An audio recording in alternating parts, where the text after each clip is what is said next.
વાહ, મજા આવી ગઈ, મજા. સ્વાદિષ્ટ એમ કહીએ ને કે વાહ.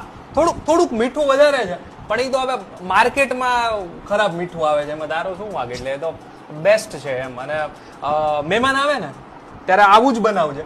અને આદુ લસણ છે ને એ થોડુંક ઓછું નાખજે, એ તો બિલ આપવાના છે નહીં, એટલે બાકી જબરદસ્ત. અને વઘાર, ક્યાં છે હાથ તારા, જે વઘાર કર્યો છે, ઓહો હો. એટલે આ તપેલી છે એ થોડીક પાતળી ન હોત ને તો આ જે થોડી આમ બળવાની સ્મેલ આવે છે ને એ નો આવી હોત. એટલે સુપર એમ, જે કહીએ ને કે અપ્રતિમ એમ. અને સૌથી બેસ્ટ વસ્તુ શું છે તને ખબર છે?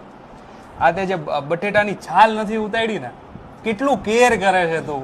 મેં કાલે જ વાંચ્યું હતું કે છે ને બટેટાની છાલમાં જ બધા પ્રોટીન, વિટામિન, મિનરલ જે કાંઈ હોય ને બધું એમાં જ હોય એમ. એટલે છે ભાઈ, ઇન્ટરનેશનલ કુક છે આપણી ઘરે.